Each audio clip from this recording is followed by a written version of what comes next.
Welcome to Telangana view. మనం ప్రస్తుతానికి చూసుకుంటే నిన్న ఎక్కడైతే బీఆర్కే భవన్ ఉన్నదో ఇక్కడ కేటీఆర్ గారు చేసిన ఏవైతే కామెంట్స్ ఉన్నాయో సోషల్ మీడియాలో చాలా వైరల్ అయితే అవుతున్నాయి. మరి దానికోసమనే మనం ఈరోజు గాంధీ భవన్ దగ్గరికి అయితే వచ్చాం. ఇక్కడ సంజయ్ రెడ్డి గారు అయితే ఉన్నారు. మేడం గారిని అడిగి అసలు ఏం జరుగుతుంది, బీఆర్ఎస్ కేటీఆర్ గారు అసలు ఎందుకు అలా మాట్లాడారన్నది పూర్తి వివరాలు తెలుసుకున్న ప్రయత్నం అయితే చేద్దాం. మేడం నమస్తే అండి. మతిస్థిమితం కోల్పోయిండు కేటీఆర్. అధికారం పోయిన తర్వాత అధికారం పోయినాక మతిస్థిమితం కోల్పోయినాడు ఎట్లా మాట్లాడతాడు? డ్రగ్స్ కేసులనేమో వెంట్రుకలు శాంపుల్ ఇయ్యమని చెప్పి రేవంత్ రెడ్డి గారు అడిగితేనేమో శాంపుల్ ఇయ్యలే. ఇప్పుడేమో ఎంట్రుక కూడా పీకలేడు అంటుండు. పీక నీకు ఏడుంది? బొచ్చిడ నీకు ఏముంది? నీకు అంత పీకించుకునే షోక్ ఉందా కేటీఆర్? విచారణ జరుగుతుంది. జేబు దొంగ అంటోని పోలీసు వాళ్ళు అనుమానించి స్టేషన్కి రమ్మంటారు. మీ అయ్య కాదు, మీ తాత ముత్తాత వచ్చినా కూడా తెలంగాణ ప్రజలు దోసుకున్నప్పుడు పిలుస్తారు. ఎందుకు ఉలికి పడుతున్నావు? దొంగని ఎవడని మీరే అనుకుంటారు, దొంగలని. విచారణ అన్నప్పుడు ఆరోపణలు వచ్చినప్పుడు 10 సంవత్సరాలు అధికారంలో ఉన్నారు, మీ మీద ఆరోపణ వచ్చింది. తెలంగాణ ప్రజలు మిమ్మల్ని నమ్మి ఓట్లేసి సీఎంగా చేసిరు. అవినీతి జరిగింది 30,000 కోట్లది, 1,00,000 కోట్లు ఎట్లా జరిగిందని నీ ఆరోపణ వచ్చింది. ఆరోపణ నిరూపించుకోండి. చిన్న చేపల మీద పడుతున్నారు, ఇంజనీర్లు తప్పు చేసిండ్రు అని. అంత పెద్ద ప్రాజెక్ట్ ఇంజనీర్లది ఉంటుందా? సిగ్గుండాల కొంచెమన్నా మాట్లాడనీకే. పెద్ద పెద్ద త్రిమింగులాలు మొత్తం మింగిర్రు, వాళ్ళు చేసిర్రు, వాళ్ళు ఎట్లా చెప్తే అట్లా చేసిన అంటే 80,000 బుక్కులు చదివినన్నాడు మీ అయ్యా. ఆ మాత్రం నాలెడ్జ్ లేదా? ఇది ఒకటే కాదు, ఇంకా చాలా ఉన్నాయి. నువ్వు కూడా ఆయన మాట్లాడుతూ ఇంకో మాట అన్నారండి, 1000 జనంలో ఎత్తినా సరే రేవంత్ రెడ్డి గారు కేసీఆర్ గారు అసలు తయారవరని కూడా ఆయన మాట్లాడారు. 1000 జన్మ అక్కర్లేదు, అసలు సీఎం రేవంత్ రెడ్డి గారే సీఎం కావడన్నాడు. అయ్యిండిగా, ఈ జన్మలో అయ్యిండిగా. అసలు కేసీఆర్ని ఇట్లా టచ్ కూడా చేయలేరు అన్నారు. మరి నిన్న పోయిండు కదా విచారణకి. ఇవన్నీ ఏరికోరి కొరిమి పెట్టుకోకురి, గమ్మున చూస్తూ ఉండరు. ప్రజాకోట్ ఇది. రేవంత్ రెడ్డి గారు ప్రజల మనిషి. ప్రజాకోట్లో ఇవన్నీ నిరూపించుకోవాల్సిన బాధ్యత మీది. Thank you madam, thank you. Sir నమస్తే అండి. నమస్తే, చెప్పండి. బాగున్నారా? బాగున్నాను సార్. నిన్న కేసీఆర్ గారు విచారణకి వెళ్ళినప్పుడు అక్కడ రేవంత్ రెడ్డి గారి మీద కొన్ని వ్యాఖ్యలు అయితే చేశారు. దీని మీద మీ అభిప్రాయం ఏంటి? ఒక కాంగ్రెస్ కార్యకర్త కేటీఆర్ లాంటి చిల్లర వ్యక్తి తెలంగాణ రాష్ట్రం కాదు, దక్షిణ రాష్ట్రాలు ఎక్కడ ఎత్తినా దొరకడు. కేటీఆర్ అనుకుంటుండు ఆయన ఒక చెట్టును బట్టి వచ్చిన కాయ. కేసీఆర్ లేకపోతే కేటీఆర్ అనే వ్యక్తిని ఎవరు పట్టించుకోరు. కానీ రేవంత్ రెడ్డి గారు వారి తండ్రి ఎమ్మెల్యే కాదు, ఏమి కాదు, ఒక సామాన్య రైతు కుటుంబం. ఆ రైతు కుటుంబంలోకి వచ్చి ఒక ముఖ్యమంత్రి అయ్యిండు. మీ నాయన పేరు చెప్పి నువ్వు ఎమ్మెల్యే, మంత్రి నువ్వు. ఆయనకు నీకు తేడా అయింది. కేటీఆర్ గారు రేవంత్ రెడ్డి గారి కాలి కొట్టి సరిపోరు. నువ్వు చిల్లరగా మాట్లాడితే మేము మాట్లాడలేమన్నా మీ భాష? మరి కాంగ్రెస్ కార్యకర్తలు అందరూ కూడా కావాలనే చేస్తున్నారు. ఇక్కడ ఎటువంటిది జరగలేదు కాళేశ్వరం ప్రాజెక్టులో, కావాలని అంటే కక్షపూరితంగా చేస్తున్నారు రేవంత్ రెడ్డి అని కూడా మరి మాట్లాడుతున్నారు. ఆయన ఇప్పుడు నువ్వు మంచివాడివి, ఇప్పుడు కాళేశ్వరరావు అని చెప్పుకునే కల్వకుంట్ల తారక రామారావు కేసీఆర్ గారు ఎందుకు కాళేశ్వరం గురించి చెప్పాలి? ఎందుకు జీవరాల నెట్టంపాడు మన కోయిల్ సాగరు ఎందుకు కూలేదు? ఎందుకు అది వ్యవహారం జరుగుతుంది? నాగసాగర్ ఎందుకు కూలేదు? చెప్పండి. కట్టిన కట్టడాలు వ్యక్తి యొక్క స్వరూపం. అవినీతి లేకుండా కట్టాను కాబట్టి అవినీతి కలిగి కోట్ల వ్యవహారాలు చేసి కొన్ని 100 కోట్ల వ్యవహారాలు తీసుకొని వాళ్ళ బ్యాంకులో పెట్టుకొని, ఆస్తులు పెట్టుకొని, ఫామ్ హౌస్లో పెట్టుకొని, విల్లాలు కట్టుకొని రాజ్యోగం అనిపిస్తున్న వారికి చెప్పాలి వాళ్ళే ఎవరు అనిపిస్తుంది. ఎవరు ఎందుకు కాళేశ్వరరావు గారు ఎందుకు కమిషన్ మీద వచ్చిందో చెప్పండి. మంచి చేసిగా మీరే కదా, ఎందుకు కూలింది చెప్పండి. ఇక మేమే బాంబు పెట్టంటారు ఆడ. మరి మీరు పెట్టారా బాంబు అంటున్నాం కదా, అడగండి ఆయన్ని. బాంబు పెడతా అట్లా పెడతాం రా బాంబులు. అంటే 1,00,000 కోట్ల ప్రాజెక్టు తిన్నారని చెప్తున్నారు. ప్రాజెక్టు విలువే 1,00,000 కోట్లు లేదు. వాళ్ళకి తెలియక మాట్లాడుతున్నారు కాంగ్రెస్ నాయకులని కూడా. ఆయన మాట్లాడిన విధానం అయితే చూడొచ్చు. కేటీఆర్ లాంటి బేవకుగాళ్ళని మనం చాలా మంది చూసుంటాం, కానీ ఇలాగ చూడలేం మనం. కేటీఆర్ ఒక మైండ్లెస్ ఫెలో, అహంకారంగా మాట్లాడి అధికారం పోయింది కాబట్టి మధ్య లేకుండా మాట్లాడుతున్నాడు. ఆయనని ఏదో మంచి హాస్పిటల్ చూపిస్తే వాళ్ళ పార్టీకి ఒక మంచి వ్యక్తిగత నాయకుడు వస్తాడు. కేటీఆర్ ఉన్నంత వరకు, కొంతమంది చిల్లరగాళ్ళు వాళ్ళు ఉన్నంత వరకు, కేటీఆర్ లాంటి భాష మారేంత వరకు మేము మా భాషలో మార్చుకుంటాం. సార్ అలాగే కాంగ్రెస్ పార్టీలో మంత్రుల వర్గానికి సంబంధించి కొన్ని ఇష్యూస్ జరుగుతున్నాయండి కదా సార్, దీని మీద మీ అభిప్రాయం ఏంటి?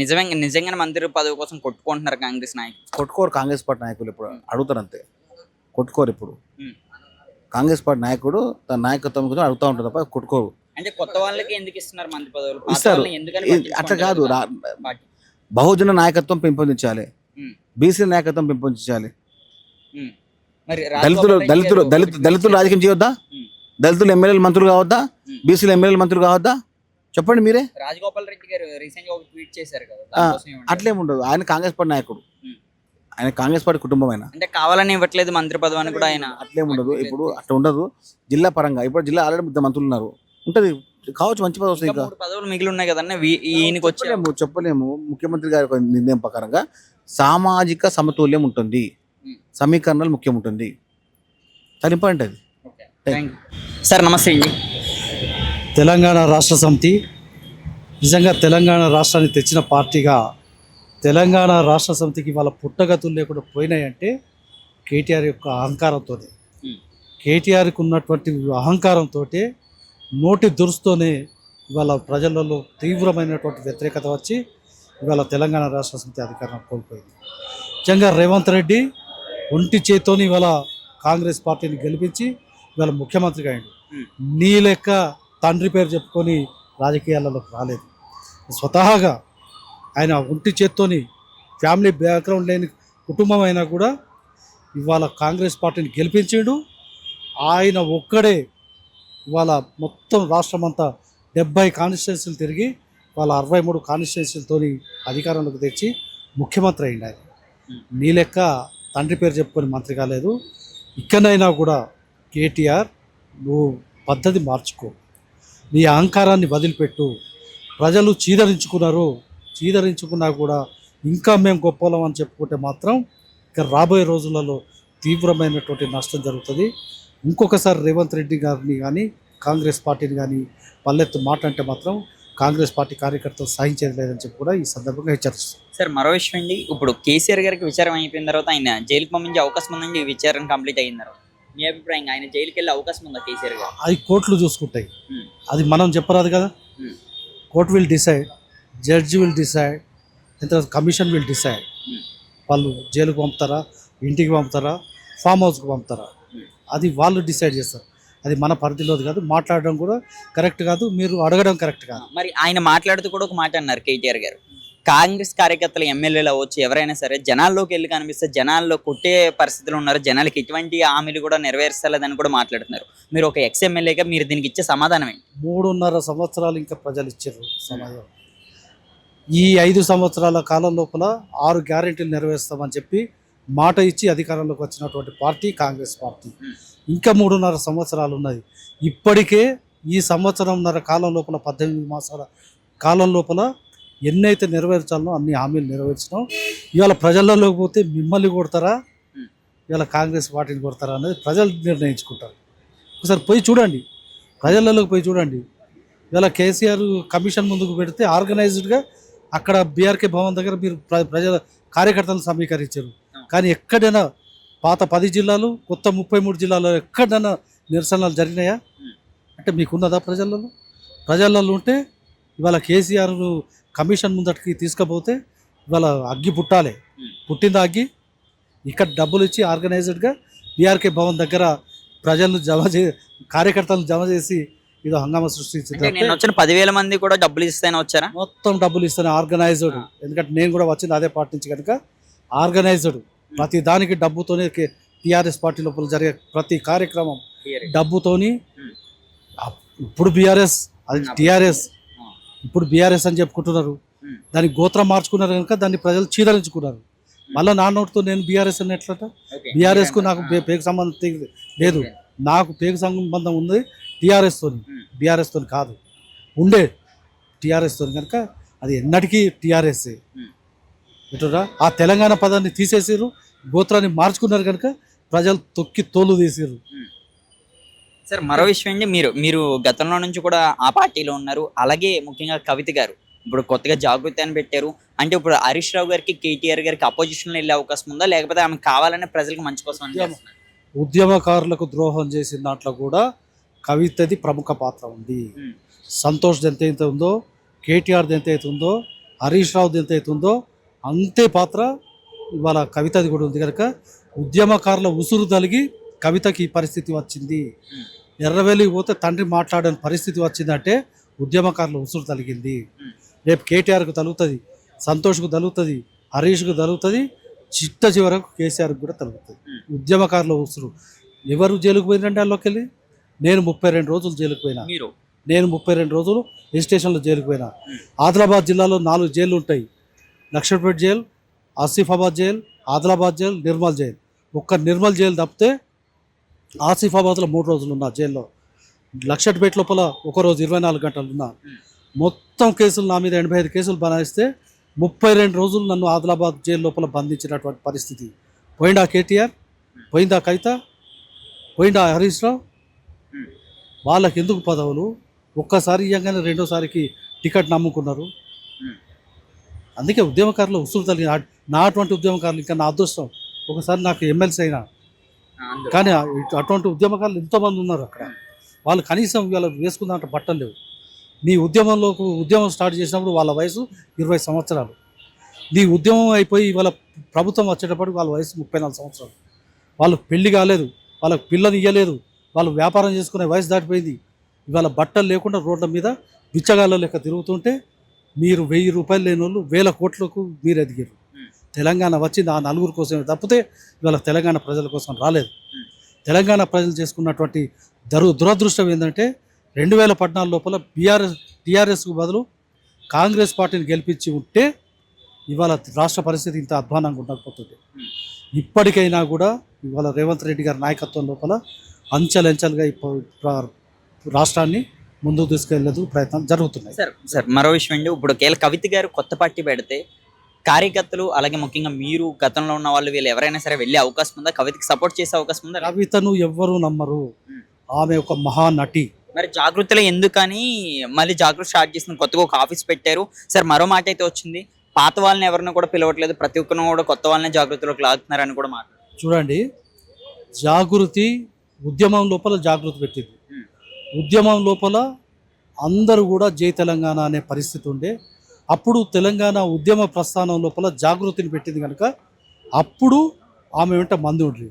తర్వాత 2014 నుంచి 2024 వరకు అధికారంలో ఉండే కనుక అధికారంలో ఉన్నటువంటి సందర్భం లోపల డబ్బులు పెట్టి ఆర్గనైజ్డ్ పాలిటిక్స్, బీఆర్ఎస్ టీఆర్ఎస్ అంటేనే ఆర్గనైజ్డ్ పాలిటిక్స్. ఒక మీటింగ్ పెడితే సాయంత్రం మందు ఇస్తారు, 500 రూపాయలు ఇచ్చి తెచ్చుకుండు, మందు పెట్టుడు, వెహికల్ పెట్టుడు. అవు తిరుపతి సుమన్ ఎన్నిసార్లు పెట్టలే, పైసలు ఇవ్వండి మంది లేరు. అటువంటి దరిద్రపు పాలిటిక్స్ ఉంటుండే. కవిత దగ్గర ఎవరు ఉండరు. ఈ పాపం కవితది కూడా ఉన్నది. ఆ నలుగురి లోపల కవిత కూడా ఇవాళ ఉద్యమకారులు ఉసురు పోసుకున్నది. కవితకు కూడా పాపం తలిగే ఇవాళ ఈ పరిస్థితి వచ్చింది. ఇవాళ బీఆర్ఎస్ పార్టీకి కూడా పాపం తలిగింది. బీఆర్ఎస్ పార్టీని ఎవరో నాశనం చేయలే, సొంత రక్తమే నాశనం చేసింది కవిత ఇచ్చిన 2 స్టేట్మెంట్లు. బీఆర్ఎస్ పార్టీ లోపల కేసీఆర్ వెంట దయ్యాలు ఉన్నాయి అన్నది ఒక స్టేట్మెంట్, బీఆర్ఎస్ను బీజేపీలో విలీనం చేస్తా అన్నది ఒక 2 స్టేట్మెంట్లతోని బీఆర్ఎస్ ఖతం అయిపోయింది. రైట్ బాయ్ సార్ అలాగే రాజగోపాల్ గారు కూడా ఇప్పుడు మినిస్టర్ పదవి కోసం ఆయన ఏదైతే లేక ట్వీట్ చేశారో దీనికోసం ఏమంటారు? అంటే మినిస్టర్ పదవి కోసం ప్రతి ఒక్కరు కూడా ముఖ్యంగా కొత్త వాళ్ళకి ఇస్తున్నారు తప్ప పాత ముందుగా కష్టపడిన వాళ్ళు ఎవరు కూడా అయినా కూడా ఆయన ఆవేదన వ్యక్తం చేసిండు తప్పితే మళ్ళీ చివరికి ఏం చెప్పాడు, ఇవాళ ఈ మంత్రి పదవి రాకపోయినా కూడా పార్టీ కోసం శ్రమిస్తా, పార్టీని ముందుకు తీసుకుపోవడంలో నా వంతు కర్తవ్యాన్ని నేను నెరవేరుస్తా అని చెప్పాను. నిజంగానే కార్యకర్తలను పట్టించుకుంటా లేదా కాంగ్రెస్ పార్టీ? కార్యకర్తలు పట్టించుకోవట్లేదన్నది ఎక్కడున్నది? ఇవాళ అడ్లూరు లక్ష్మణ్ కుమార్ ఎక్కడి నుంచి మొదటి నుంచి ఉన్నటువంటి కార్యకర్త, ఆయనకి ఇవాళ మంత్రి పదవి. వాకిట్ శ్రీహరి ఒక సర్పంచ్ స్థాయిని మంత్రిని చేసారు. డాక్టర్ వివేక్ ఉద్యమం నుంచి వచ్చిండు, వాళ్ళ తండ్రి ఉద్యమం చేసిండు. వాళ్ళ తండ్రి చనిపోయే నాటికి కూడా కడుపు లోపల బుల్లెట్ ఉండే. 69 ఉద్యమం లోపల ఫైరింగ్ లోపల బుల్లెట్ దిగింది. ఎక్కడ కార్యకర్తలను విస్మరించింది ఎక్కడ? మొన్న జరిగిన 2 లిస్టులలో ఇవాళ నేను ఎక్స్ఎమ్మెల్సీని 35 ఏళ్ళ నుంచి రాజకీయాలు ఉన్నా, టీఆర్ఎస్ పార్టీ లోపల జిల్లా అధ్యక్షుడిగా 12 సంవత్సరాలు చేసిన, టీడీపీ లోపల జిల్లా అధ్యక్షుడిగా 6 సంవత్సరాలు చేసిన. అయినా మొన్నటి లిస్టులో నాకు పేరు రాలేటే నేను సంతోషపడ్డా. నాకు రాకపోయినా పర్లేదు, మొదటి నుంచి ఎవరైతే జెండా మోసారో వాళ్ళకి రావాలి, వచ్చింది. వాళ్ళు నాకు వచ్చాడు ముఖ్యం కాదు. కానీ అందరూ మీకులాగే ఆలోచించారు కదా సార్. ఇప్పుడు ప్రతి ఒక్కరు కూడా మాట్లాడుతున్నారు, బయట కూడా చాలా మీరు సోషల్ మీడియా చూస్తున్నారో లేదో తెలియదు, కాంగ్రెస్ పార్టీలో ముందు నుంచి ఉన్న వాళ్ళని ఎవరికి కూడా మంత్రి పదవులు ఇస్తలేదు. ఇంకా సోషల్ మీడియా అన్నది అది యాంటీ సోషల్ మీడియా. వింటురా యాంటీ సోషల్ ఎలిమెంట్స్ అది దాని గురించి నేను అసలు ఎంత మాట్లాడకపోతే అంత తక్కువ. రాజగోపాల్ రెడ్డి గారికి ఇంకా మిగిలిన 3 శాఖల్లో కూడా ఏదైనా ఒకటి ఇచ్చే అవకాశం ఉంది. అది మనం కాదు కదా, ముఖ్యమంత్రి గారు ఏఐసిసి డిసైడ్ చేస్తారు. Thank you sir, thank you. Welcome to Telangana view. మన పక్కన ప్రస్తుతానికి కాంగ్రెస్ కార్యకర్త డాక్టర్ నీలకంఠం గారు అయితే ఉన్నారు. సార్ని అడిగి ముఖ్యంగా ఈ బీఆర్ఎస్ పార్టీలో అసలు ఏం జరుగుతుంది, సారు కూడా చాలా ఉద్యమం నుంచి కూడా ఈ తెలంగాణ ఉద్యమం నుంచి కూడా సార్ ఇందులో అయితే పాల్గొనడం అయితే జరిగింది. ఈ రాజకీయాల్లో సార్ని అడిగేసే ఒకసారి తెలుసుకున్న ప్రయత్నం అయితే చేద్దాం. సార్ నమస్తే అండి. చెప్పండి సార్. సార్ రీసెంట్గా కేసీఆర్ గారికి పిటిషన్కి అయితే పిలిచారు. అక్కడ ముఖ్యంగా కేటీఆర్ గారు బయట ప్రెస్ మీట్లో ప్రెస్తో కొన్ని మాటలు అయితే చేశారు, కొన్ని కామెంట్స్ అయితే చేశారు. ఈ కాంగ్రెస్ ప్రభుత్వం మీద చేశారు, ముఖ్యంగా రేవంత్ రెడ్డి గారి మీద. ఈయన ఒక 1000 జన్మలు ఎత్తినా సరే కేసీఆర్ లాగా ఈయన మారలేరని కూడా ఆయన మాటల్లోనే తెలుస్తుంది. దీనికోసం ఏమంటారు? అయితే వాస్తవానికి తను ఇంకా ఊహాలోకంలో ఉన్నారు కేటీఆర్ గారు. వాస్తవానికి మీరు అంత దేవుడని చిత్రీకరించింది వాళ్ళ కూతురు గారు కానివ్వండి, టీఆర్ఎస్ పార్టీ కానివ్వండి. ఈ రోజున మరి అటువంటి దేవుడు అని చెప్పుకునేటోళ్ళు, దెయ్యాలని చెప్పుకునేటోళ్ళు మరి వంట చేతి పోరాటమే కాకుండా అందరి సహకారంతో రేవంత్ రెడ్డి గారు ఆయన మీద ఎన్ని అణ్వస్త్రాలు లాంటి ఆయన మీద వేశారో మీకు తెలుసు. అన్ని వేశారు కాబట్టి అన్నిట్లోని వాస్తవం ఉంది కాబట్టి వాళ్ళు చేసినటువంటి అన్యాయాలు ప్రజలకి ఈ రోజున ప్రజలకి ఎంత అన్యాయం చేసిందంటే బీఆర్ఎస్ ప్రభుత్వం వచ్చి తెలుసో తెలియకో వాళ్ళు ఇవాళ పవర్ ఇచ్చి తెలంగాణ సెంటిమెంట్ తీసుకొస్తే ఆ సెంటిమెంట్కి వాడుకున్నటువంటి ఏకైక వ్యక్తి ఫ్యామిలీ కేసీఆర్ ఫ్యామిలీ. ఇటువంటి కేసీఆర్ ఫ్యామిలీ ప్రజలకు ఏం చేశారనేది కూడా మేము అడగాల్సిన అవసరం ఉన్నది. ఎంత ఈ రోజున మీరు ప్రాజెక్ట్స్ కట్టి ఏదో ఉద్ధరిస్తారని చెప్పిండ్రు. మీరు ప్రాజెక్ట్ కట్టిన తర్వాత ఎన్ని లక్షల ఎకరాలకి మీరు ఇచ్చింది చెప్పండి. మీరు ఇవాళ ప్రాజెక్ట్ కన్స్ట్రక్షన్ కాకముందు, తెలంగాణ పవర్ రాకముందు మీ ఆస్తులు ఎంత ఉన్నది, మీ చిట్టా ఎంత ఉన్నది, మీ ఆస్తులు ఎక్కడెక్కడ ఉన్నాయి, ఇప్పుడు అంత తేడా ఎందుకు వచ్చింది, ఎట్లా సంపాదించింది మీరు చెప్పండి ఫస్ట్. అదేవిధంగా ఈ రోజున తెలంగాణకు మేము రైతు బంధు అని చెప్పేసి గొప్పగా మీరు చేసుకుంటా ఉన్నారు. మీరు ఎంతమందికి రైతు బంధులు ఇచ్చారు, ఎవరికి ఇచ్చి మీరు దొరలకి ఇచ్చారు. 100,000 ఎకరాలు ఉన్నటువంటి దొరలకి కోసం ధరని పెట్టింది. ధరని ప్రజల కోసం కాదు, ప్రజల్ని మోసం చేయడం కోసం పెట్టింది మీ ధరని. రాత్రి ఎన్ని జీవాలు తీసి మీకు తెలియకుండా చెప్పండి. మీరు ఎన్ని జీవాలు తీసి ఆ జీవాలు కనీసం పెట్టలేదు వాళ్ళు.